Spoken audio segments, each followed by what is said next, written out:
Hi, we're Alison and Ian from Ageless Curiosity. We recently sailed on the Enchanted Princess for a Canada and New England cruise, a route that blends coastal charm, historic cities and scenic landscapes. In this video, we'll share our experience of the ship, the food, the entertainment and how the itinerary unfolded day by day.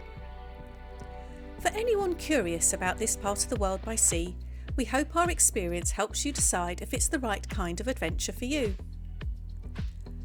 After flying in from England, we had a couple of days to explore New York before joining the cruise.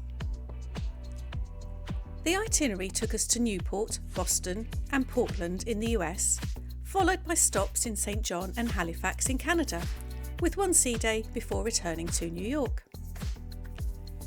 We'll be sharing more about each of these ports in upcoming videos, so keep an eye out if you're curious about what we got up to ashore. Before we get into the cruise itself, we'd love to hear from you. Are there any ports in this region you think we should consider for a future trip? Drop your suggestions in the comments and don't forget to stay with us until the end where we'll share our final scores. For now, let's take a closer look at the cruise experience itself. Okay, so I'll kick stuff off with regards to the ship then. This is the third time we've been on the Enchanted Princess and we have noticed some changes, haven't we? Yeah, definitely over the years, over the last 4 years. Yeah, I think the biggest change is in the fact that they've got rid of our beloved Take 5. I know it wasn't everyone's favourite place, but we particularly enjoyed Take 5.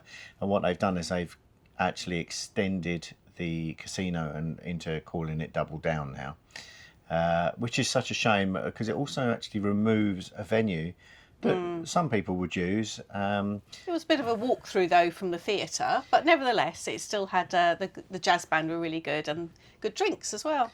Yeah, it's a shame anyway. Yeah.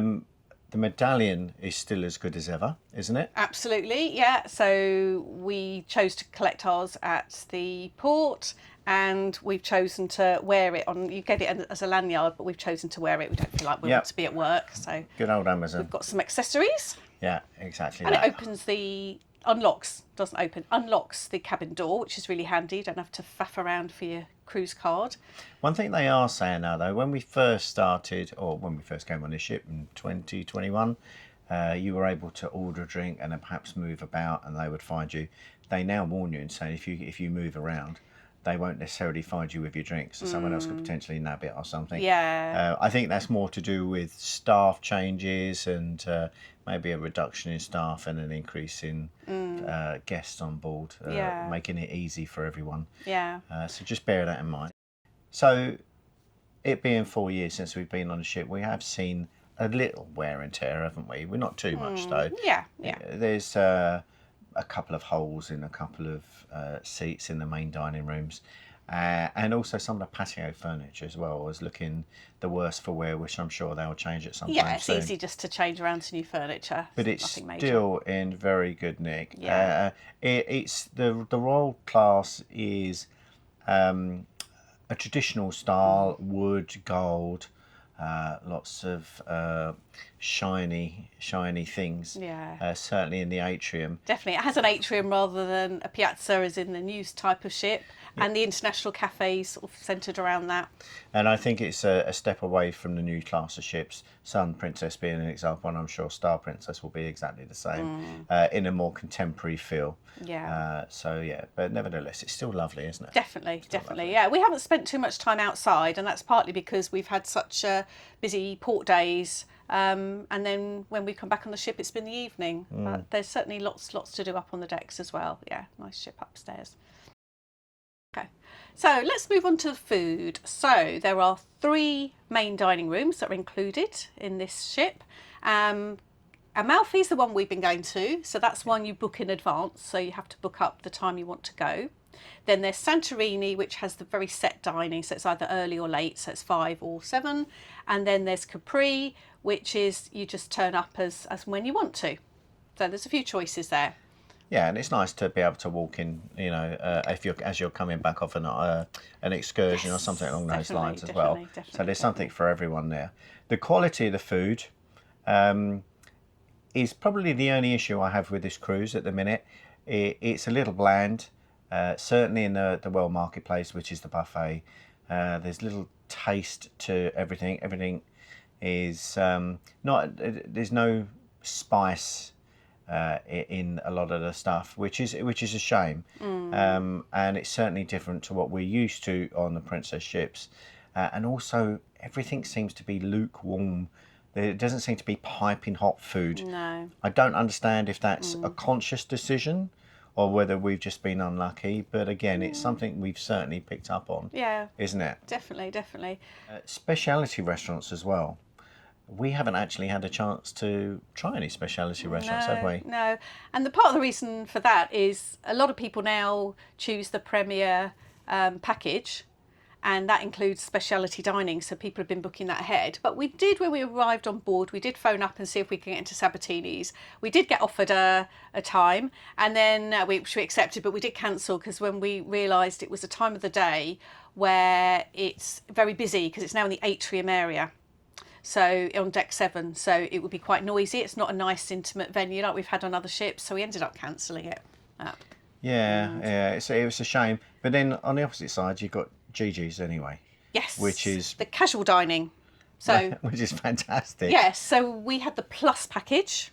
And that includes 2 casual dining meals throughout the cruise, and that's Italian pizzas and pastas, and you choose like a 3-course meal for as part of the package. Yeah, and what we found is it's ideal coming off of an excursion. You're tired, you're just desperate for something to eat. Yes. You know, something to drink, and you can just walk straight up, obviously if there's room there, and then just plonk yourselves down. Yeah. And just have a lovely pizza. Definitely, and yeah. the tiramisu is fabulous.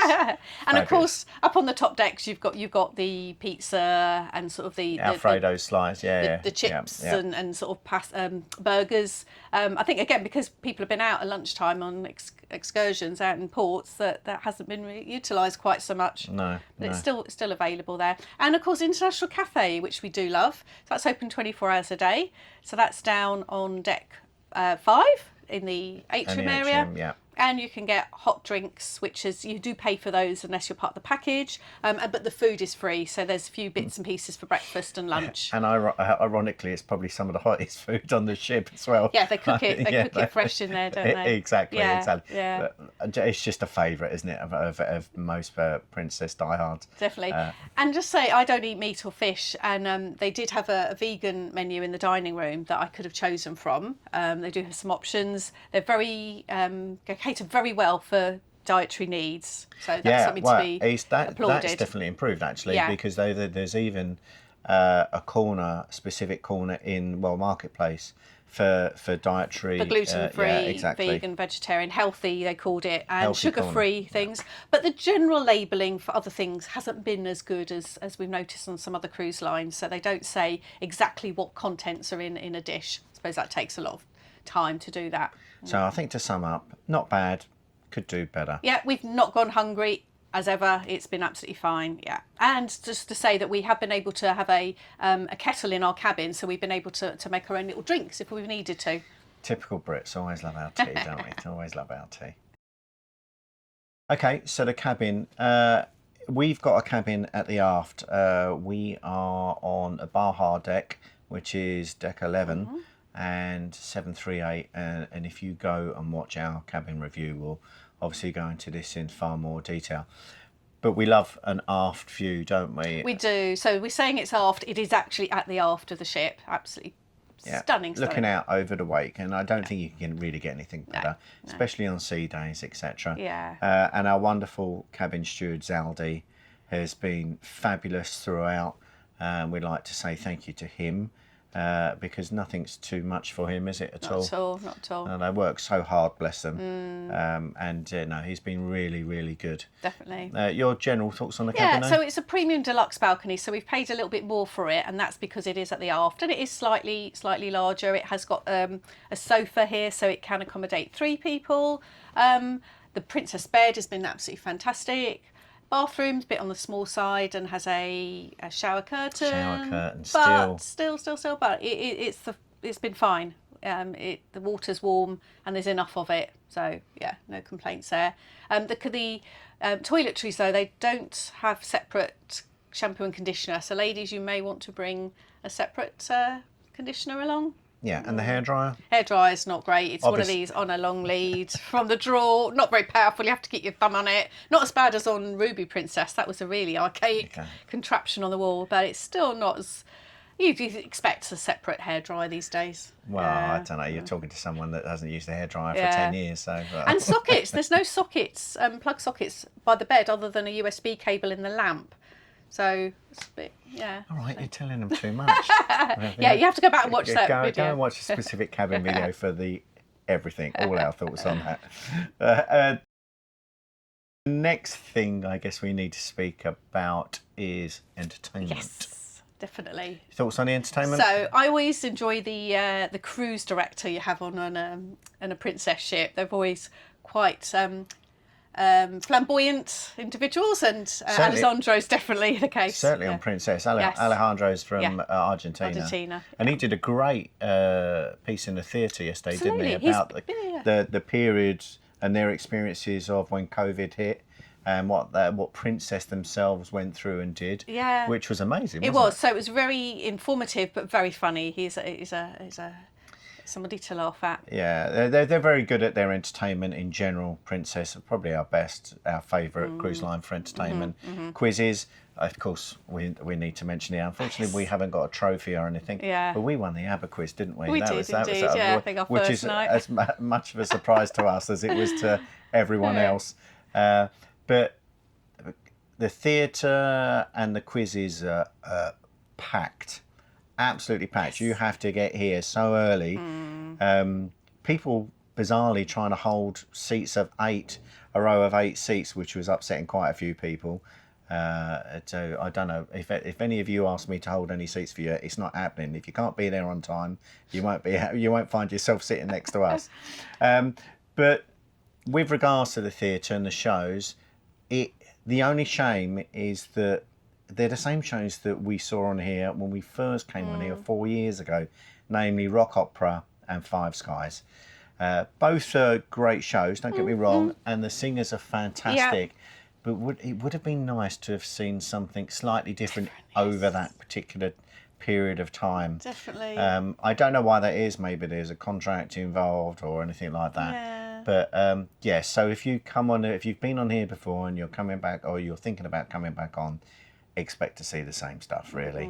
Definitely. Yeah. And they have the usual music sort of artists. So in the atrium, you've got a couple that are singing and playing music. Sort of there's more disco theme, and then you've got more of a band theme, and then you've got Crown Grill as well. In the area outside Crown Grill, you've got a duo as well. Yeah, but we have missed the jazz band. Can't deny that. And the occasional pianist in Crooners. In Crooners, that's right. Crooners. Yes. Which we've actually enjoyed quite a bit more than we would normally have done on previous. Yeah. Mainly because that's the only place you can get a seat. But nevertheless, it's been fantastic.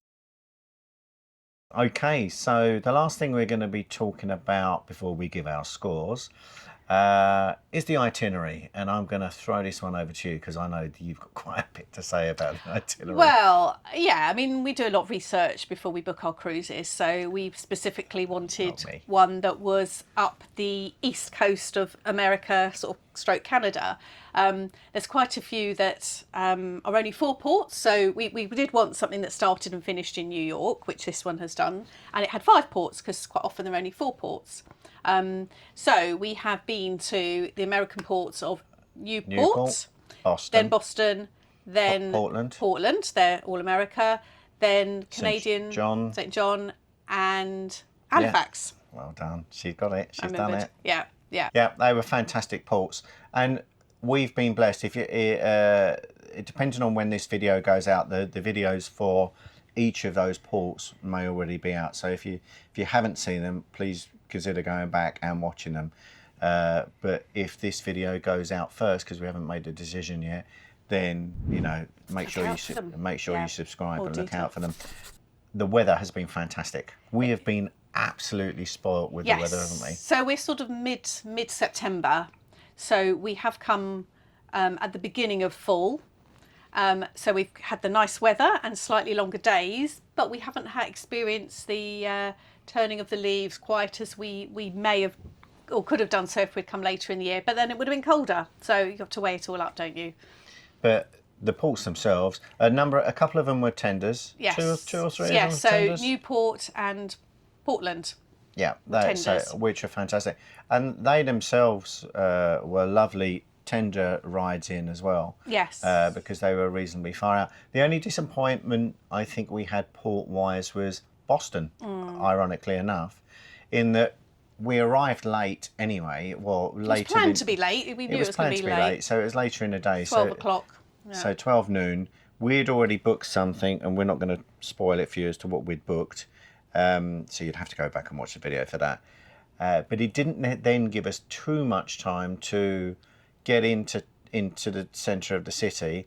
It's a 45-minute walk from the port. Yeah. Now, clearly you could have got a cab or you could have got transit. But or an excursion. You could have gone on an excursion. Our regular viewers will know that we like to explore and we just like to walk anyway. So that already cut an hour one way, an hour back out of our time allotted before we needed to be back on. So we just didn't get enough chance to see a lot of it, or certainly as much as we wanted. And that's the only... It's the only down. Right. All the other ports have been absolutely beautiful. They've been clean and safe. So let's quickly go through them. Newport. That was the cliff walks, wasn't it? That was the cliff walks, all the mansions, all the amazing, stunning mansions along the coastline. Amazing. It was. Then it was Boston. We've already said we went into. We saw a few bits. Went to Cheers. And the thing we won't mention, you'll have to go and find out. Then it was Portland. Now Portland was we actually walked out, didn't we, along the coastline, and that was really beautiful. Then we walked back in. The only problem with that though is that we got off at pretty much 8 o'clock as soon as we were allowed to get off, knowing that the main throng of people normally get off at 10:30, 11 o'clock. So we thought we'd beat the masses. But there's a reason everyone gets off that late, is because the whole place is shut. So until 10 o'clock or something. So we did about 20,000 steps before we were able to get into a shop. But again, the port itself was lovely, a really nice experience. Another place for lobster. A lot of these ports, if you like lobster roll, it's been on offer. St John, we went on an excursion. Oh, that was really lovely. We enjoyed that excursion. That was an unexpectedly wonderful excursion. Yeah, reversing rapids. Yeah. Watched a video about that. That was incredible. That was really good to see. And then we finished off in Halifax, which was a real surprise. Yes, it was. Yeah, real surprise. Yeah. So we did a bit of walking around, and then we had a late excursion out to Peggy's Cove. And some of the shots that we were able to take was, the memories of that will last forever. Yeah, we'll never forget that. It was a beautiful sunset. Yeah. So the itinerary, really, really good. Okay, regular viewers will realise that this is the time that Ali and I unusually disagree with one another and give our scores on how we feel, what we thought of a cruise as well. So that covers everything we've just spoken about. So it'll be the ship, the itinerary, food, entertainment, the lot. So I best ladies first. I'm going to go okay. first. I think I'm going to give it an 8.5. So I think that's fairly generous. I've really enjoyed it. The only reason I'm not giving it slightly higher is I'd love it to have been longer, if I'm honest. I think I've not quite relaxed enough and I want to do more. And that's the only reason I'm just sticking to an 8.5 on this occasion. Okay, you've really shocked me with that because, I wasn't expecting that at all. Right, okay. Ship, fine. Food, entertainment, fine. The cabin has been great. The itinerary has been fab. The itinerary has been amazing. And those are, again, regular subscribers will know that pretty much it's the itinerary that we come here for. As a result of considering all of that, I'm going to give this a 9. Okay. Because I think the itinerary has saved it from a 7.5. Oh, okay. I think the itinerary has been fantastic. Yeah, okay, we've said we could have done a bit more, could have done with a bit more time in Boston. But that aside, I've seen a part of the world which I've always wanted to see, which is fabulous. And it's just pretty much in the ideal conditions as well, which is really, really good. So there you go. There you have it. That's our score. I will put the scores up. Well, the scores would have gone up already. So that's our review of the cruise itself. If you haven't already subscribed, please do consider subscribing, especially if you liked what you've just seen, or if you've caught any of our videos before. Give this a thumbs up, leave any comments. Actually, let us know if there are any other ports that we might need to look out for a cruise going to along the New England, Nova Scotia coast, so that we can come back. Exactly. So we've got an excuse to come Definitely, back that and you see think it again. that you think we might like, because we like to explore, we like to walk about, see something new. Yeah, so please do leave comments. We'll always try and reply to them, and we avidly read them as well, don't we? Yes, thank you. So until next time, Stay curious. Postcards from Rome to the Rio sun. Allison and Ian, always on the run. Luxurious laughter, memories to the core. Next stop, paradise, an adventure you'll adore. Hit those channels, don't be shy. Every moment's a blessing, flying high.